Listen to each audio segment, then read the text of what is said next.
Good afternoon po, Miss Myra. We are the students from Lyceum of the Philippines. First, we will introduce ourselves. I'm Erica Bianca S. Cabuenas. I'm Zarina C. Cañanes po. I'm Rondio Espinosa. And I'm Andriana Victoria po. We are conducting this interview po for our school requirements in Quality Service Management subject. Rest assured po that this interview will be confidential and for school purposes only. So, can we start? Opo. The first question, what are the key components of quality management evident or utilized in your establishment or business po? First, thank you for choosing us. Salamat po. First, the most key in our business, our company, is the teamwork, trust, and loyalty. Okay. Kasi kung wala kang trust sa company nyo or sa loyalty ng company nyo, hindi kayo magtatagumpay. Dapat yung dedication nyo nandun sa buo sa company nyo. For second question po, how does quality management contribute to the overall success and competitiveness of your establishment or business? Ano ba? Kasi yung business namin, hands-on si Miss Barbara. Ang masasabi ko is unique talaga ang Barbara kasi hands-on yung may-ari. Siya ang sariling chef namin. Siya ang nagde-decide ng menu namin, sarili niyang menu, sarili niyang recipe. Kung anong pang-tikim niya, yun ang nilalabas namin. Walang copy, walang imitate. So kung ano yung panlasa niya, yun ang dapat ang lumabas sa menu namin. Kaya pag natikman nyo yung specialty namin, papaitan, kalyos, sa kare-kare, taste ng Ilocano. Yun siya. So, ask ko lang po, yung food po dito is based from pang Ilocano foods po ba? Hindi, Filipino delicacies and Spanish. In Spanish po. Yes, meron kami paella kasi. Pwede. Bali, may hint lang po ng Ilocano way ng pagluluto. Yes. Yung iba-iba kasi meron din kaming katulad ng mga sweets.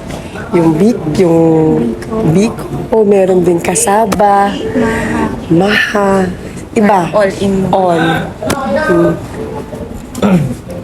And for the third question, do you have specific quality management frameworks or methodologies utilized in your establishment or business? Ang method lang namin is teamwork. Teamwork. Tapos respect. Kailangan kasi may teamwork kami sa isa't isa, saka respeto. Kasi hindi mo magagawa yung trabaho mo kung wala kayong respeto sa isa't isa. Hindi kayo magtutulungan kung wala kayong respeto sa isa't isa. Tiwala, respeto, yun ang pinaka-importante sa amin. Yun ang method namin. For the next question po, as a manager or supervisor, how do you ensure consistent service quality across various touch points of your establishment or business? Una is yung customer, yung client namin. We call the customer as a client. Dapat yung client namin masatisfy what their needs, what their expected, and what their preference. For example, kayo, pupunta kayo dito. Ano ine-expect nyo? Siyempre dapat ma-serve kayo ng maayos, ma-treat kayo ng maayos.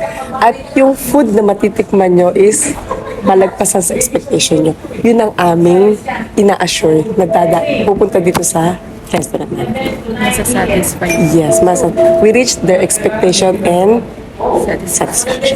So can you outline po yung typical steps na involved? Paano bang steps? Yung, syempre una, Preparations. pag preparation, dapat pagpasok mo yung palang, may greet na ng reception. Okay. Tapos, i-guide namin kayo sa proper table nyo kung ilan ang seated nyo. Pagdating sa table, sasabihin nyo, tata-ask namin kung are you going to buffet or a la carte because meron kaming two choice, either a la carte or a buffet. Tapos, pagdating sa table, assist namin ng drinks. And for the fifth question, as a manager, how do you ensure that employees are equipped with the necessary skills and knowledge to deliver high quality services? Actually, dito sa Barbaras, hindi namin masyado ini-specify yung knowledge. Ang kailangan namin is capability and ability. Kasi hindi naman lahat dito is lahat HRM or culinary. As long as marunong ka magluto, sabi nga nila, marunong magluto, marunong mag-serve, part ka na ng family ng Barbaras. Importance din po yung ability to adapt. Yes. Kasi katulad ko, hindi ako HRM graduate. Hindi ako culinary graduate, pero nasa F&B ako. Yung gano'n. Kasi love ko yung pagsiserve. Yung service. So napunta ako sa industry na dahil gusto ko makipag-communicate or gusto kong maki-serve sa mga tao rather than the paperworks. Yung gano'n ba? So for the sixth question po, what role does employee training and development play in maintaining consistent service standards and enhancing guest satisfaction? No complain. Walang complain. Hanggat maaari, pagdating ng client namin sa table, full attention. Lahat ng needs nila na ibibigay namin. For example, water, as long as they come, they should have, lalo na kayo ng init. Opo. So, dapat may water kagad to refresh. Tapos, kung tapos na clearance kagad, make sure that their table are clean. Tapos po, check back. Halimbawa, pag a la carte naman, kailangan kumpleto yung meal nila, walang missing item, walang mixed item. Yan. Dapat pag alis nila, happy. Follow-up question po, can you provide some examples of innovative approaches used by your establishment to train and empower staff in terms of quality management? Paano ba yun? Hindi ko masabi yun. Paano ba sasabihin? Paano ba sasabihin? Innovative, ano ba? Hindi ka ba example, paano ko siya Paano lang po yung training na pinapakita niyo po in terms of welcoming guests?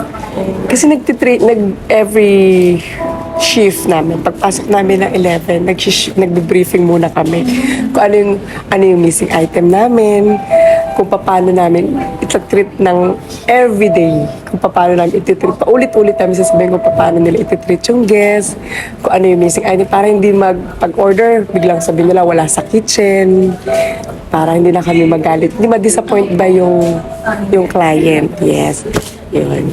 Tapos dapat sasabihin namin na kung ano yung mga especially allergen ng guest, yun. So next question po is, in what ways do your business or establishment adapt quality management practices to changing market trends and consumer preferences? At isa lang ang sinasabi ni ma'am, we are unique. Yung sinasabi sa iyo, unique kami kasi nga sa lahat, sa lahat ng puntahan kong restaurant dito na nakain ko, ito talagang pinakamasarap ng pagkain. As in, kuhang-kuhan talaga ng chef namin. Yung lasa talaga ng totoong pagkain. Pag sinabi mong kaldereta, kaldereta talaga. Walang, ano ba tawag to? Yung inadded. Walang Preservatives. Yeah, walang preservative. Puro, ultimo yung coco jam namin. Made namin talaga. Homemade namin. Ultimo yung halaya, kami ang nagluluto. Leche plan, kami nagluto. Walang galing labas. Yes, walang galing labas. Ultimo yung mango, galing sa farm ng may-ari. Lahat. Ultimo yung chicken, saka yung galing sa farm. Ganun. So follow-up po is, can you identify any recent innovations or trends in quality management that have significantly impacted your establishment? Elaborate, please. Yung mga recent innovations po or trends na parang sasabay niyo po sa trends, parang yung mga yung place na po, yung mga grupo niyo po, isasabay niyo po ba sa mga? Hindi. Sabi ni ma'am, hindi. Kung anong Barbara yun. Kasi hanggang ngayon, meron kaming cultural show. Noon yun pa rin. Yun pa rin. Kasi gusto namin ma-maintain yung consistency, heritage. Kasi marami na nagsasabi, i-build up namin to, i-renovate as talagyan ng, di ba, senior citizen, lagyan ng elevator. Hindi namin magawa kasi sa Spanish time, wala namang elevator. So, hindi mawawala yung image ng heritage pag nilagyan namin elevator. Yung ganun ba? Kailangan ma-maintain namin yung heritage ng Spanish and Filipino dito. Pero, ang mini-maintain lang namin dito is yung mga gamit namin. Yun lang. Make sure. O kaya magdadagdag kami, pero ganun pa rin safe. Hindi kami gagaya, mag-maintain, ili-level up, pero hindi mawawala. So, for the next question po, do your establishment or business utilize performance data to identify areas for improvement and drive strategic decision-making related to quality management? Yes. Kasi nagki-catering kami. So, nag-start na kami makilala sa iba. Social media. So, yun ang isa sa mga namin. Strategic namin. Management namin, word of the mouth. Next question po is about service failures naman.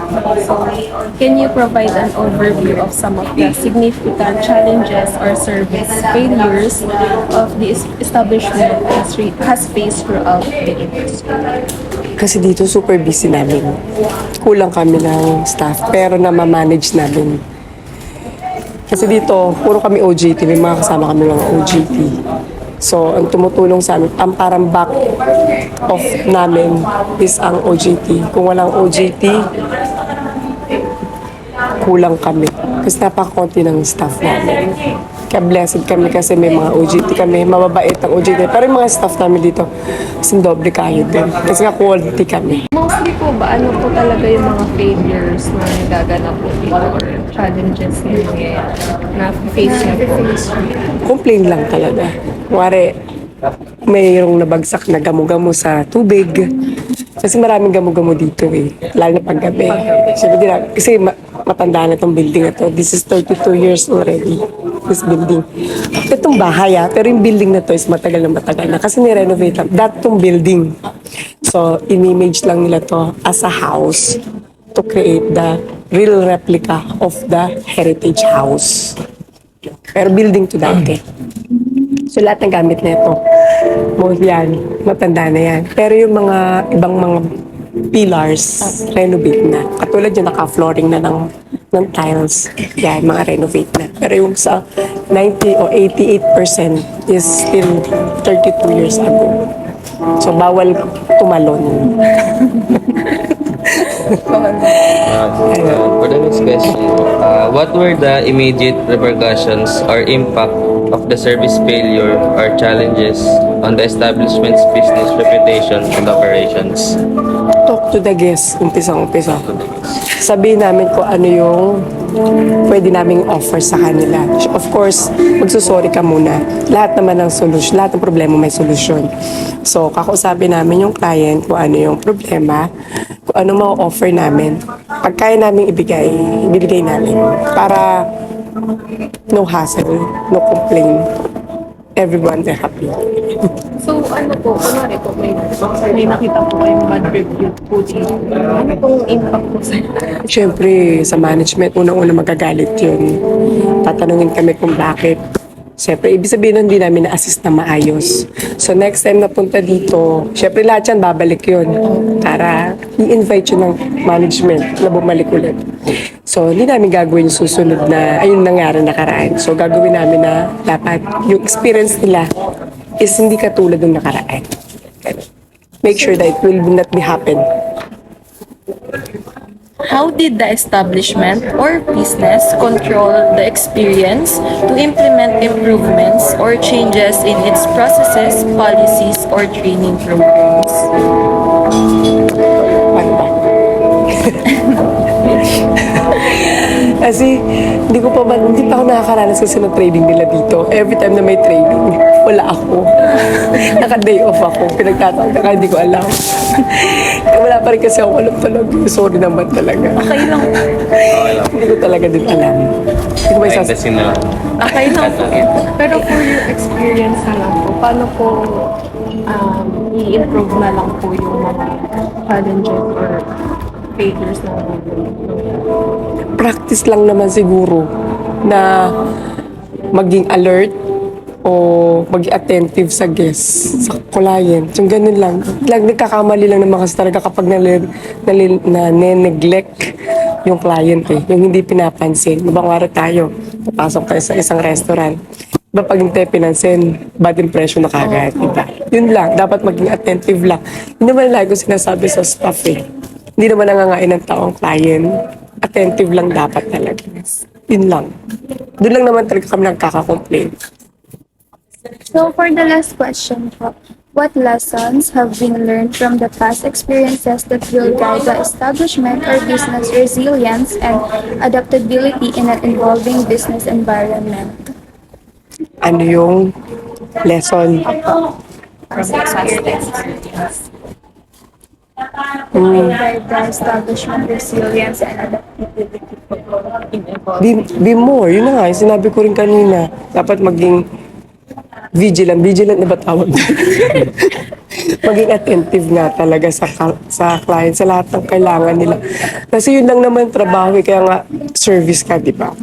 Client lang ang talagang ang focus mo. Service and client lang. So, that's all po. Thank you for your time in answering our questions po. Sana nakatulong po ha. No, malaking tulong po sa obra.